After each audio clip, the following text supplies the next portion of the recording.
Hello, this is Remy V, and today we're going to discuss the Mastersounds 2 valve. The previous mixer was the Formula Sound 2.2. It was a second-hand one, and it had some issues, so yeah, that one got sent back. I actually wanted to have the same mixer because it actually was a really nice mixer, but I didn't have a really good experience with the customer service of Formula Sound. So yes, that was one of the reasons I started to look somewhere else. So I never had in my life a rotary mixer.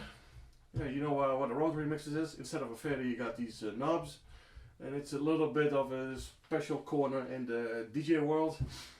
So you got you got these rotaries instead of a fader, and yeah, quite often also a very big ass AQ for some reason. And yeah, that's what we discuss about. So this is my first rotary mixer, and I wanted to make this video a while back, but I wanted to give it some time so I could get used to a rotary mixer a little longer than one or 2 weeks. And yeah, I've been using faders all my life, so this is really new to me. And do I like it? I don't know. I get it's a special part of the DJ community, that whole rotary thing, but is it more precise than a fader? I can't say it is. It is more limiting than a line fader. Yeah. So it's yeah. But we'll get back to that. Oh, good, very good, thank you. So the first thing, I made a list over here. So the first thing we're gonna discuss the design and the build quality. Now this is a very expensive mixer, so yeah, you expect that the quality is really very good, of course. But it has this, as you can see, it has this structural coating on top of it. I think it's powder coated, so it's a structural powder coating. It's nicely finished. It does feel good on your nails as well. It is properly designed. It is a good cabinet. Got some nice for your valves, of course. Yeah, what else? There's actually not much to it. You got a nice metal headphone output over here. Nice metal, not plastic.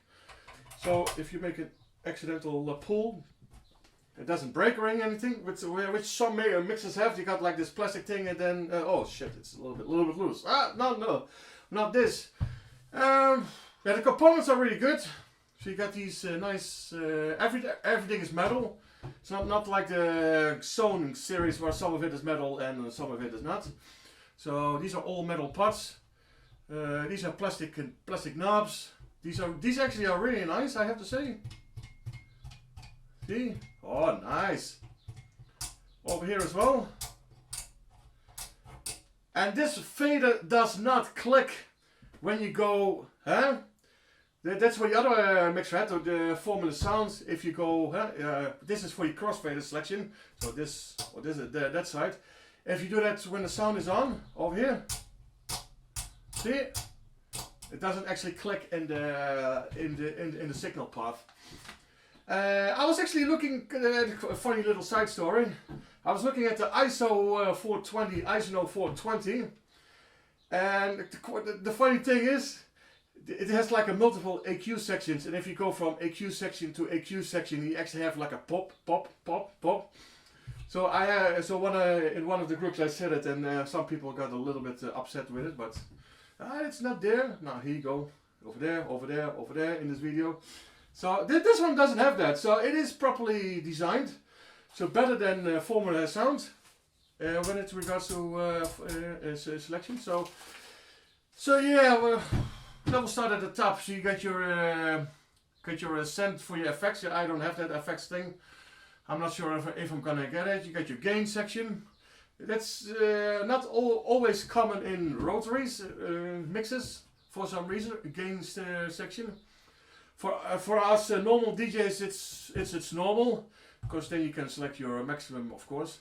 I usually set the highest point on 5 dB, and that's how I mix from record to record. So It's more or less. Then we get to the EQ.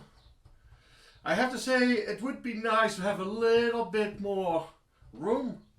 See, especially when you go like this, you're hitting your own finger. So a little bit more space out would be nice. To be honest. And yeah. Oh, yeah. We're gonna discuss the EQ a little bit later. And yeah, the pots are really nice. Crossfader, of course. Yeah.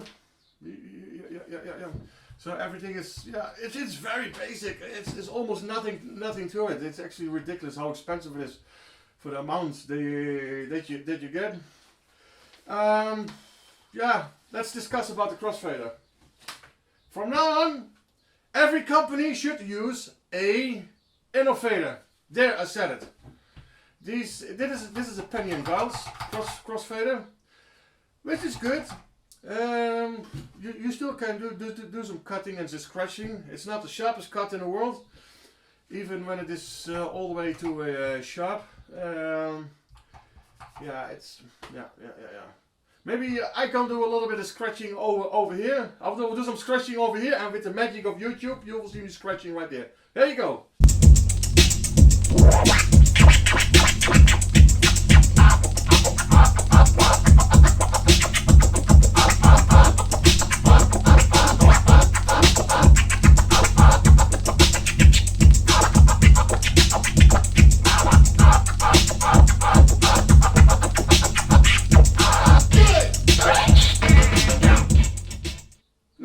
Now we got back, huh? See, this is the scratching of the crossfader. Now, fantastic. It's, as you can see, it's not the sharpest cup. So if you really want to do like a crab scratch, that's virtually impossible.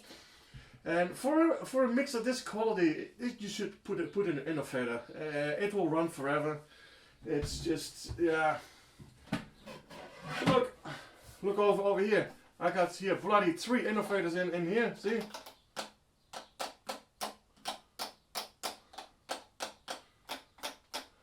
See that? That's top quality. That never breaks. You can make the curve as sharp or as soft as you want. You can adjust it until you get nuts. A lot of manufacturers still don't do it. I don't know why. You still pay a lot of money for a mixer, and yeah, they still don't do it.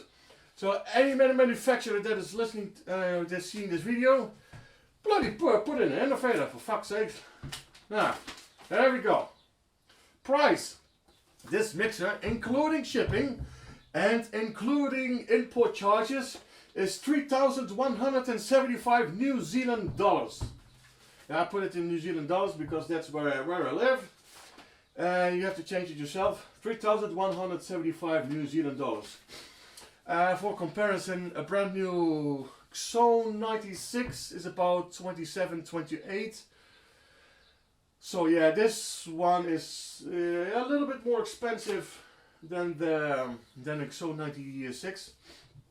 But I have to say I have to pay $500 import charges for this one.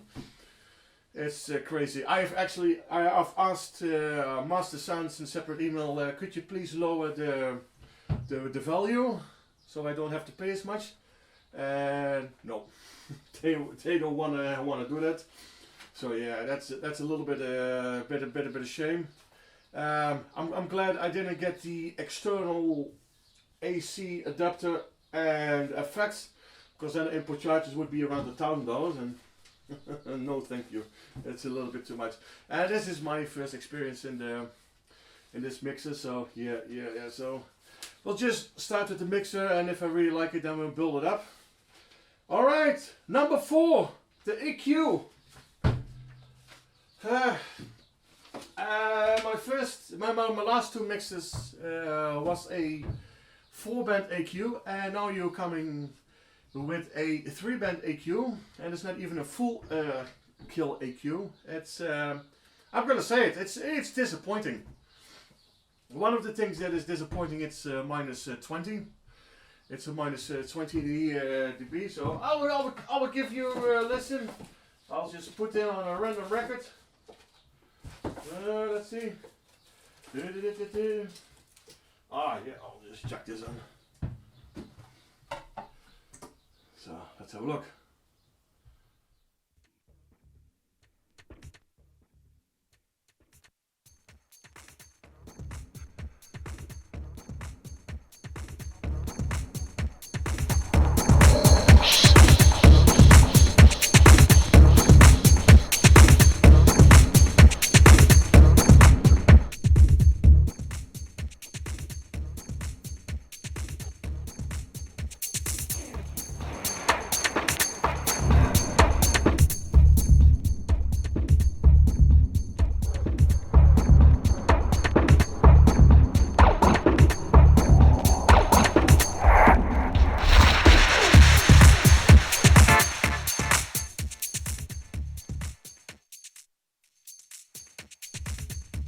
The funny thing is, this is the Master EQ is it is a full kill. So yeah, that's quite nice. I actually barely use the Master EQ. It's a real rotary thing, and yeah, I don't really see too much benefit of using the Master EQ than the normal AE EQ. Of course, this is a full kill, so if you really must, then. But again, it's not a lot of space, so if you want to use two at the same time, you can hit your fingers, and it's yeah. One thing that's also with this AQ, and I wish I knew that before. If you are playing two records, you know, so yeah, this one is all the way down, see, and you bring on the next record, and all of a sudden the beat kicks in of your second records, and you BAM! Huh? You kill the first record, the bass off completely, and you're turning in the second one. What happens is, all of a sudden there is a completely new record standing. So this one is completely in the background, and this is quite dominant. It doesn't filter out just the bottom section, no, it filters out almost the complete track. So when I first time I was like, oh my god, what's going on here? So the cutoff of the low part is extremely high. So once you go from one to the other, it is so much cut off. It's you really have to get used to it. I've never had a mixer that has an EQ that's so aggressive as did this one. Later on I will do a mix and so you can hear it and judge for yourself. So there's also one mix I like to do, and it has like a very distinctive bass line in the background. And if you filter everything out except the bass line, that's really nice to keep a mix going on and on and on. And with this, it turns into nothing. You know, it's not the most versatile three-band EQ mixer in the world, unfortunately. But yeah, that's just the way it is. So if you're really looking for a really great EQ, and I do not recommend this mixer. Sorry, but that's just my opinion. But the quality is nice. If it is, the build quality is nice, good components, etc. But if you are coming from a Formula Sound, which is the best EQ I've ever used, this is a disappointment. Yeah. All right. Number 5, sound quality. Yeah, it's good. It's a good sound quality. I have to say it starts to sound better over time. I was not blown away the first time it came out of the packaging. There are tubes inside, and for tubes it's normal for them to burn in like a couple hundred hours. They sound a little bit better. Some people say if you have this car, you cannot see it now, but it comes with this standard Chinese adapter. Some people say, oh, with the fancy external adapter it sounds much better. Now I saw one video that had like this comparison from A to B, and in a blind test, actually I couldn't hear shit. So I couldn't hear one difference. It's and a lot of people are like, oh yeah, it's a big difference. Nah, in a blind test there is no difference at all. So I could not spend another $500-600 for the external power supply. So yeah. But the sound quality is good. I have to say, if you got a proper cut record, like a brand new record that is properly cut, very good press, then you really hear a big sound quality difference. A nice quality track is so nice, mate. It really sounds really good. Yeah. Also see if I can put something on. Bloody hell, that's the other record. So I got this record not too long ago. This one is brand new, and this really does sound really good.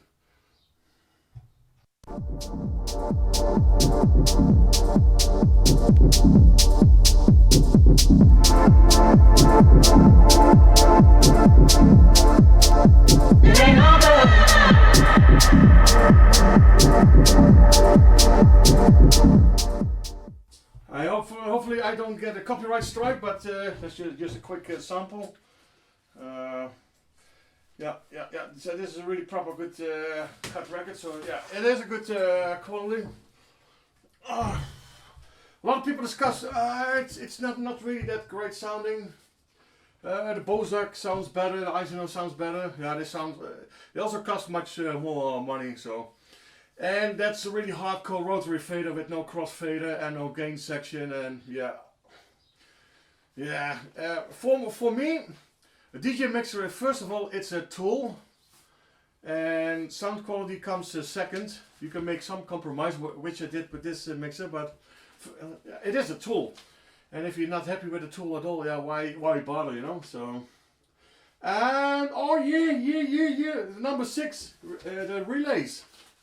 I haven't heard anybody complaining about the relays. There are a couple of relays in, and when the signal is too strong, it actually shuts itself off.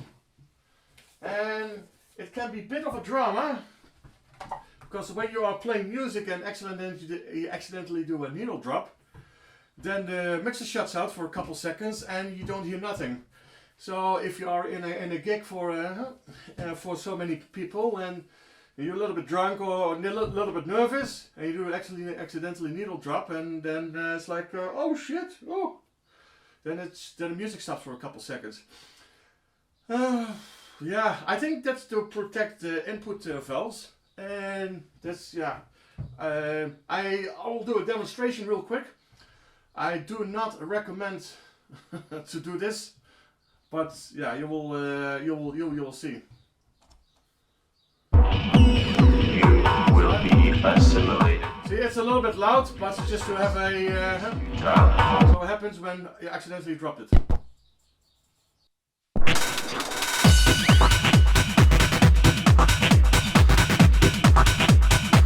See, this is really perfect in a common bullshit in a normal world that.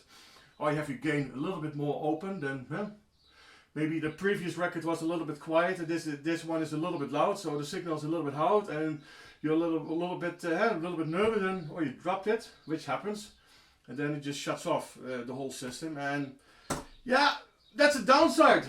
Nobody I've ever heard about this mixer and any mixers review tells you about it.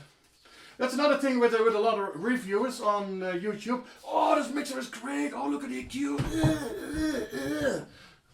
So I like to have like a big fist up Mastersounds ass, but not me. I paid for it with my own money and I give you my honest opinion. If you like it, you like it. If you don't, then you don't. At least it's honest. I'm not into that bullshit. I don't get paid for it, so I'm not bullshitting. Oh yeah. What I'll do now is I'll do a little quick mix, and then we'll get back to it, and then we round things up. Okay? Here comes the mix. Yay!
Oh, there's one other thing I actually forgot to mention. There are 2 tubes in here. Very nice and all, but a lot of people who have tube amplifiers like the tube roll. Tube rolling is a term that you can change the tubes inside to like a very old tube or a very new tube or a tube with a little bit of a different character. You can do it, but it will void your warranty. There is a anti-tamper sticker in here that avoids you for tube rolling. You can do it, but then you lose your 2 years warranty, and yeah. So yeah, that's up to you if you want to do it or not, because this mixer uses a ACC A2 tube, which is a quite common tube. And yeah, my Prima amplifier uses 6 of them. So the first thing is like, oh yeah, we can do some tube swapping, but that's not possible, unfortunately. So keep that in mind if you are thinking about tube rolling. Okay, thank you. All right, that was the mix. Okay, now fantastic. Well, now we're gonna put everything together. So it's a cute little mixer. This is my first rotary mixer. I think it will be my last rotary mixer. I'm actually thinking of selling this one onwards. I'm actually hoping to swap this one over to a Formula Sound with a 4-band AQ. So if you got a Formula Sound with a 4-band AQ, just hit me up and maybe we can work something out. Yeah, it is a great little mixer. The layout should be a little bit better. The crossfader should be better. Got some other quirky things like the relays. But I don't think I'm a real rotary person. Look, the rotary scene it's just, yeah, it's quite interesting because I really like hi-fi. Because in the other room I got a really nice hi-fi setup with a Prima tube amplifier, etc., and also all sorts of really nice gear. So I really like hi-fi. But hi-fi and fader DJ mixes is quite rare. It doesn't really exist. You had the 4-band, the V4 of this one, which I actually wanted. But that thing is wide. That thing is wider than a XO 96. So that fits barely on this table, and I'm only using two turntables. So why bother with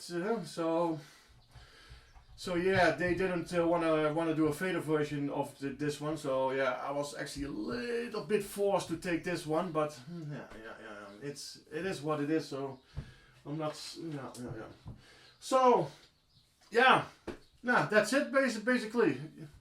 All right, go have fun with it, huh? Now, if you like the video, give a thumbs up, subscribe, and all that sort of bullshit that YouTube people do. Okay, thank you very much. Bye bye.